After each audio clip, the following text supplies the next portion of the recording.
les agradecía en primer lugar a Hechos Ecuador, en la persona de ustedes, Richard y Luis. Bueno, sí, me quedo haciendo una pequeña introducción antes de entrar al tema propiamente de los casos de Lisbeth Vaquerizo. Me quedo con dos cosas que dijeron quienes me precedieron en la palabra. Dijeron se maneja de manera correcta, se maneja de manera corrupta la justicia en el Ecuador. Hay una fiscalía incompetente y se pedía o se aspiraba, como todos siempre hemos querido, una patria justa, que dijo precisamente el ciudadano Luis también, que habló antes de mi persona. Y justamente tomo esas palabras, ¿por qué? Porque lo que les voy a comentar del caso de Lisbeth Vaquerizo refleja lo que ocurre a diario en nuestro sistema de justicia, lo que ocurre a diario con la persona de a pie, con la persona que no tiene medios para defenderse. Más todavía en este caso, donde es una situación mediática por una cuestión muy grave.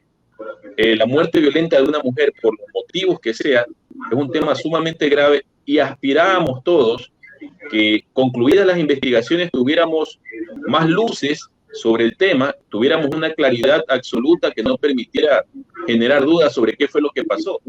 Pero lamentablemente, a estas alturas del partido, como veríamos, cuando ya se finalizó el tiempo reglamentario, se finalizó la investigación, ocurre que Fiscalía nos muestra un resultado con más dudas que certezas y lo peor de todo, el Consejo de la Judicatura de manera directa, sin ningún desparpajo, sin ninguna vergüenza, empieza a incidir sobre jueces y fiscales y manipula el resultado de esta investigación, evitando que la ciudadanía pueda conocer la verdad.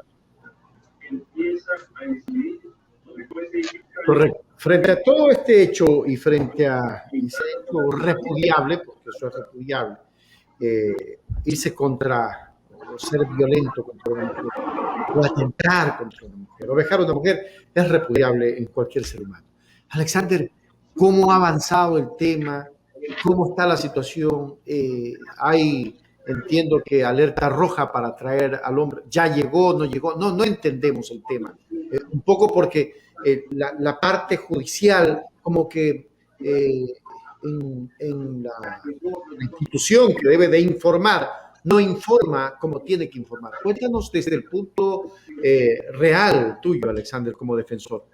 Bien, aquí lo que ocurre es que, y hay que decirlo con toda la frontalidad del caso, por supuesto, el Consejo de la Judicatura y la Fiscalía General del Estado se valen de un tema mediático para promocionarse, y eso no es lo correcto. ¿Por qué? Porque afectan los derechos de las víctimas, en este caso de la familia y de la propia Lisbeth Vaquerizo, que en paz descanse, y afectan los derechos de otra familia, que es la familia Hermida Núñez. ¿Por qué? Porque nos vendieron a todos la idea, Richard y Luis, nos vendieron a todos la idea de que este caso estaba sumamente claro, que el esposo la había matado por cuestiones de violencia de género y que no había nada más que investigar. ¿Y qué ocurre? Que cuando se presenta en Fiscalía el informe de los peritos de criminalística, de la explotación de los videos, de las fotografías, aparecen más personas, un número no identificado de personas entrando y saliendo del domicilio de lo que se considera la escena del crimen, y más grave todavía, cuando se hacen las pruebas de ADN para cotejar con los restos de fluidos orgánicos que había en la escena del crimen, resulta que los propios peritos le dicen a la Fiscalía, aquí ha habido más de una persona cuyo ADN no pertenece ni a Lisbeth Vaquerizo, ni a Luis Hermida Núñez, ni a las familias de ambas partes. Entonces, cuando nos venden la idea y van a la audiencia y la fiscal le dice a la jueza, sabe que aquí tengo un único culpable, una sola persona, es Luis Hermida, el esposo, y se le dice de frente a la fiscal, oiga, pero sus propias pruebas dicen otra cosa, porque hubieron otras personas, el ADN dice eso, los videos dicen eso, las fotos dicen eso. ¿Saben qué hizo Fiscalía? Se quedó callada. ¿Saben qué hizo la jueza? No dijo, aunque les parezca mentira, una sola letra. Yo no digo que lo hubiera manifestado en favor o en contra, pero algo tenía que decir. La jueza inclusive, teniendo todo el expediente, cerca de 40 cuerpos enfrente suyo, no revisó ni una sola hoja. Pero ¿cómo lo va a hacer, mi estimado Richard y Luis? Si la presidenta del Consejo de la Judicatura públicamente en redes sociales le da el apoyo a Lisbeth Vaquerizo, a ver, y tiene todo el derecho de solidarizarse con una víctima de esta situación, pero como presidente del Consejo de la Judicatura no puede hacer eso, si a renglón seguido pone un veedor en la audiencia de revisión de medidas, el veedor está toda la audiencia, y les pregunto yo a ustedes, si la presidenta del Consejo de la Judicatura, que es el órgano que puede destituir a un fiscal o a un juez, ya dice por qué línea está su apoyo personal, ¿qué juez o qué fiscal va a actuar en estricto derecho? Y por eso es que decíamos, es verdad lo que se está manifestando. La justicia está secuestrada. No tenemos un sistema de justicia que permita el desarrollo. Y bajo esos parámetros no se va a conocer la verdad, no se va a saber qué tenía que decir el ahora viudo, qué tenía que decir su hermano, su padre, si se lo mantiene con una orden de prisión preventiva, pero sobre todo no se va a saber la verdad. ¿Por qué se insiste en ocultar la verdad? El caso de Lisbeth Vaquerizo es la pregunta que todos nos hacemos. Lucho.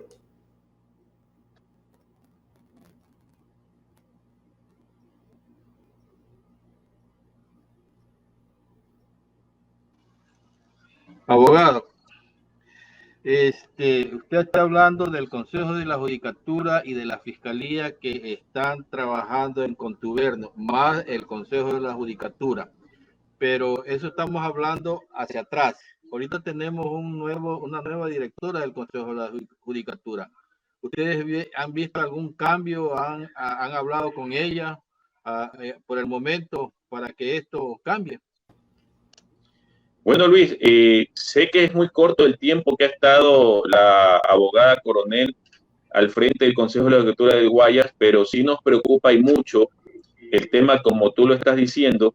Esto va de frente, o sea, ni siquiera es una situación indirecta, es una cuestión de frente donde el Consejo de la Judicatura mete sus manos en jueces y fiscales.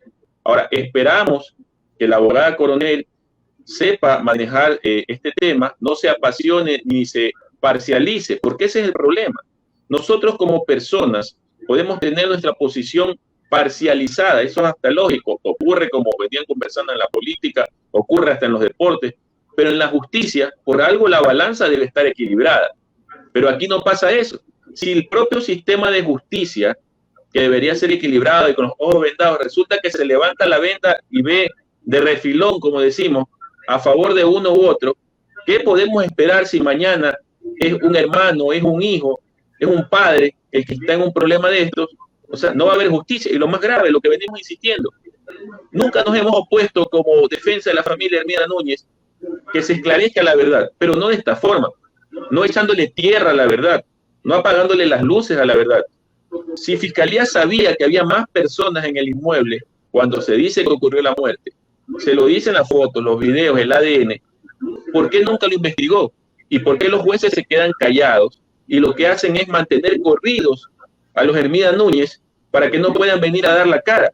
Nos ponen una caución, cuando ya habían aceptado una caución muy alta, $100,000, imagínense una caución de ese volumen, cuando la persona que estuvo detenida y que ya salió tiene que pagar, porque no ha pagado, $5,000 de indemnización por el fraude procesal o encubrimiento.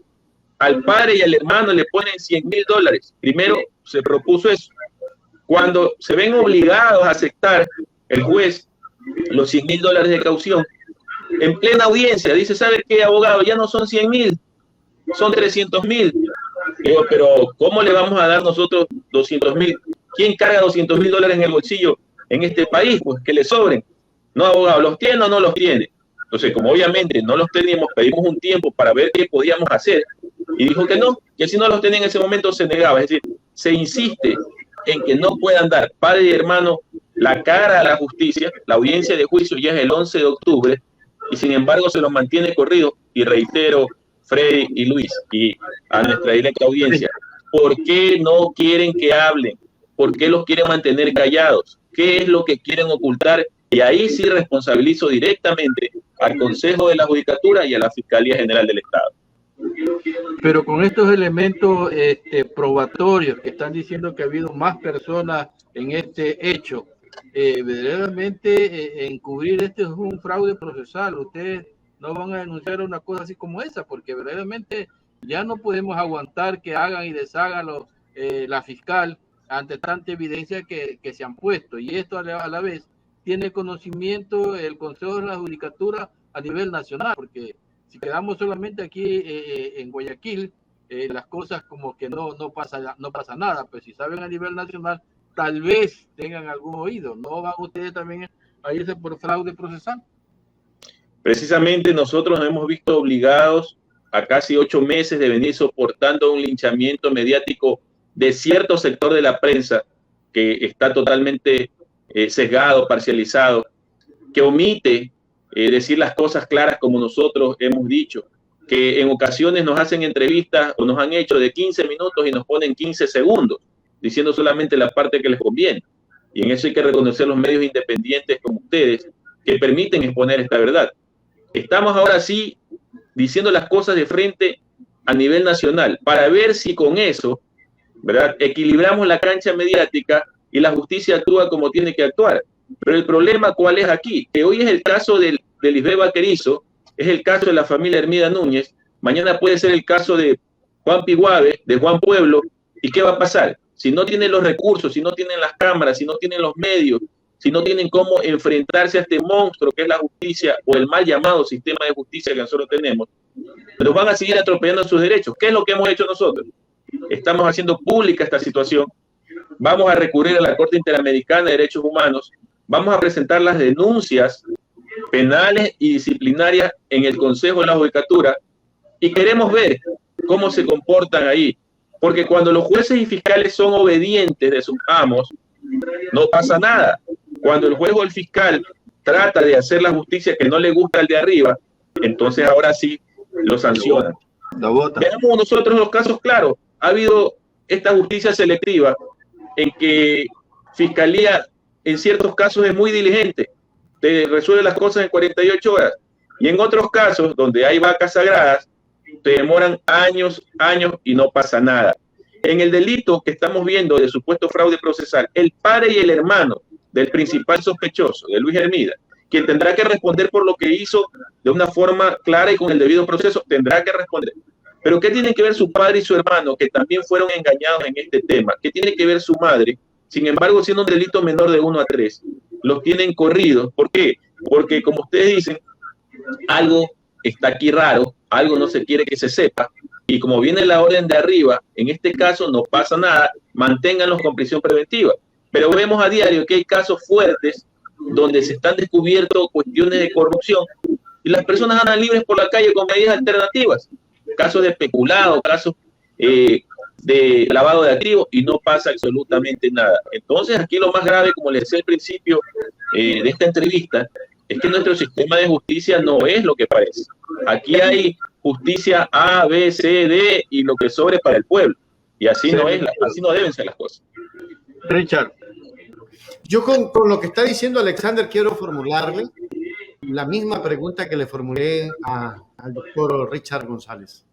¿Es necesario, en todo caso, comenzar a reestructurar la justicia a través de una constituyente o reformas a todo el sistema judicial?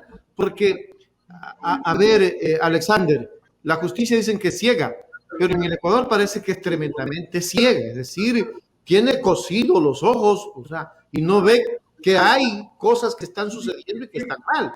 Es decir, ¿qué pasa con eso? En el país tenemos que hacer una reestructuración judicial. ¿Desde dónde? ¿Desde el poder popular, desde el poder legislativo, desde el poder ejecutivo? ¿O desde dónde? ¿O desde el poder de los abogados que deberían de estar unidos en este momento? No con partidos políticos, ni con movimientos, ni con círculos políticos, sino en función de la auténtica justicia en el país, Alexander. Precisamente, Richard, aquí el problema es que incluso los abogados podemos ser sancionados por el Consejo de la Judicatura y mucha gente teme dar la cara y teme abrir la boca, que es lo que nosotros estamos haciendo ahora, arriesgándonos incluso en un momento determinado a ser perseguidos y hasta suspendidos del ejercicio profesional, y vaya a ver usted cómo vive. Pero ya llega un momento en que no podemos seguir callando, porque como te digo, mañana puedo ser yo, puede ser un familiar, puede ser cualquier persona, y lo que tú dices no solamente que es necesario hacer ese ejercicio de reestructuración integral de la justicia, es indispensable, porque ¿cuál es el problema, Richard y Luis y estimados oyentes de Hechos de Ecuador? Que aquí hay mucho cálculo político. Como tú decías, este es un programa político y lamentablemente en este sistema de justicia prevalece lo político. El que ahorita está en el Consejo de la Judicatura está haciendo sus cálculos o para mantenerse o para ver mañana de quién se apalanca y salta a otro puesto. El que está en fiscalía está en lo mismo. Y los demás abajo, ¿qué es lo que hacen? Se han vuelto lamentablemente servidores judiciales que cuidan el puesto y ven que quiere el patrón de arriba. Y si el propio jefe dice, me doy por este lado, como el caso de Lisbeth Vaquerizo, en vez de decir fiscalía con la justicia, fiscalía con el derecho, ponen fiscalía con las víctimas apoyando a Lisbeth Vaquerizo. Consejo de la Judicatura, su presidenta, apoyando a fulano de tal. Entonces, así no hay justicia. Nosotros en este caso de la familia Hermida Núñez, lo hemos vivido de manera directa, lo hemos vivido de manera personal, en el sentido de verificar que no existe justicia. Estos famosos cambios que se quisieron hacer para enmendar supuestamente lo que decían que estaba mal hecho, como dijo la persona que me antecedió, este supuesto remedio resultó peor que la supuesta enfermedad, porque tenemos un sistema de justicia donde, por ejemplo, les doy un ejemplo claro, el día de hoy, ciertos servidores judiciales plantearon una acción de protección, hoy ya fue la audiencia, precisamente cansados los servidores judiciales, perdiendo el miedo contra el Consejo de la Judicatura, una acción de protección. ¿Y qué ocurre? Que a la audiencia, sin tener nada que hacer, sin ser parte procesal, va el director provincial de control disciplinario del Guayas, es decir, el ente que puede sancionar y destituir a un juez. ¿Qué tenía que hacer este señor en esa audiencia? Nada. Entonces, a esto vamos. El día que en este país se inaugure la verdadera justicia, empezamos a caminar para el desarrollo. Y por eso nosotros en este caso, como retomando el tema, esto es un caso donde se acusa de femicidio a una persona. Esta persona ha dicho que esto no es un femicidio, sino que fue un delito contra la propiedad, donde otras personas lastimaron, agredieron y mataron a Lisbeth Vaquerizo. Quizás sea verdad, quizás no sea verdad. ¿Y qué es lo que nosotros reclamamos? Que la justicia actúe como debe actuar, que investigue. Pero ¿cómo es posible que cuando las pruebas dicen que no estuvo él solo en la casa, que hubieron más personas, cuando se verifica por el ADN que hubieron más personas, la justicia, entre comillas, lo que hace es mirar para otro lado, olvidarse de las propias pruebas que ellos obtuvieron y decir aquí no ha pasado nada, cerramos el caso y condenemos a Luis Hermida, a su padre, a su madre, a su hermano, para, entre comillas, cumplir con la justicia? Y eso no es una verdadera justicia. Entonces lo que reclamamos es, en primer lugar, que se actúe como corresponde, que Fiscalía y jueces se dejen de sentirse intimidados por el Consejo de la Judicatura. En segundo lugar, que se permita al padre y al hermano presentarse el 11 de octubre, que se acepte esa caución tremenda que han puesto de $300,000. Ya el hermano, el tío, el familiar, el cuñado, todos han ido poniendo un carro en la casa para tratar de completar. Ya, que le permitan estar el 11 de octubre ambos dando aquí la cara ante el tribunal y que sean juzgados, que la justicia resuelva lo que tenga que resolver, pero que no se siga metiendo la mano, ya no por debajo de la mesa, aquí de frente, por encima de la mesa, con la pantalla, con la insistencia mediática, que por favor dejen a la justicia actuar y dejen de tenerla secuestrada. Correcto. Me queda más claro. En todo caso, ¿cuándo es la audiencia? El 11. El 11 de octubre está señalada la audiencia de fraude procesal, la audiencia de juicio ante el Tribunal Penal del Cantón Guayaquil. Alexander, ¿es pública? ¿Se la puede transmitir o es privada? Porque ahora agarran de que esas audiencias son entre 4. O sea, y si tú vas con una cámara, pague la cámara. Pero si son públicas, tiene que saber, pues, la ciudadanía cómo se está juzgando aquello. ¿O no? Precisamente, Richard, tú tocas un tema muy importante. Aquí se hizo un show mediático con la filmación en los medios. Se invitaron a ciertos medios, no a todos, a ciertos medios, al sorteo público de los jueces que van a conocer este caso. Yo digo lo siguiente, muy bien, hacen el sorteo público por transparencia de este caso, que es de un delito de 1 a 3 años. ¿Y por qué no hicieron los sorteos públicos de los casos tan connotados que estamos escuchando, que son casos mucho más graves, y sin embargo ahí no pasa nada? O sea, si es para unos, es para todos la transparencia, no solo cuando me conviene. Entonces yo sí digo, si ahora el Consejo de la Judicatura está implementando plataformas donde cualquier ciudadano puede ingresar a ver una audiencia, y hay que aclarar las cosas. El tema de fraude procesal, que es un delito independiente que se investiga respecto del supuesto femicidio, no tiene reserva de ley, es decir, no tiene vulneración al principio policial. Cualquier ciudadano lo puede ver. Yo conmino al Consejo de la Judicatura, por la transparencia que estamos hablando, así como hace pública y pone en vivo cantidad de audiencias, que ponga también esta en vivo, esta que le interesa a la ciudadanía, para que ahí sí, jueces y fiscales, ante la vista del ciudadano, actúen como tienen que actuar. Y deberían ser todas las audiencias públicas, porque los ciudadanos tenemos derecho a saber qué jueces, qué fiscales y cómo están actuando de una u otra forma. Entonces, lo que tú dices, Richard, es tremendamente importante y pedimos, mediante esta plataforma, que el Consejo de la Judicatura haga de manera pública esta audiencia de fraude procesal para que veamos todos quién dice la verdad y quién miente. Sería imprescindible aquello. Lucho, no sé si tienes algo más. Yo quisiera, Alexander, hablar un poco más, pero razones de tiempo nos obliga porque tenemos algunos temas de hoy. Pero sí me gustaría, Alexander, que nos informes o nos mantengas informados después de la... Ojalá que nos dejen transmitir y vamos a estar en contacto para ver si transmitimos en vivo, ¿no? Ojalá que lo podamos hacer. En todo caso... vamos a estar en contacto, Alexander, para, si no nos dejan transmitir, que nos permitas tener un conversatorio nuevamente contigo porque estas no son entrevistas, Alexander, son conversatorios con los actores y con la ciudadanía que pregunta y que envía sus preguntas y que es importante porque es la manera de interactuar, Alexander, si todos los medios tuvieran este concepto de conversar con los actores, no de acusarlos, porque aquí los medios te acusan. Pero usted, Alexander, pero usted dijo, pero usted volvió a decir. Es decir, es comunicación corrupta, definitivamente. Un abrazo, Alexander. Palabras finales. Sí, igualmente agradeciendo la amplitud y sobre todo la libertad que otorga Hechos Ecuador, agradeciéndote a ti, Richard, y a Luis. Y para cerrar este tema, efectivamente, vamos a pedir a la justicia nuevamente, no nos queda de otra, vamos a pedir nuevamente que se acepte la caución para el padre y el hermano de Luis Hermida, que puedan dar la cara ante el tribunal. Ojalá ahora sí la justicia actúe con la balanza en equilibrio. Los mantendremos informados a ustedes y a la ciudadanía y finalmente hay que dar la cara. Tenemos como ciudadanos que pelear por nuestro país porque si no nos vamos directo al abismo. Muchas gracias a Hechos Ecuador, Richard y Luis y a toda nuestra audiencia. Gracias por la oportunidad. Cuídate, que Dios te bendiga. Un abrazo, gracias, Alex.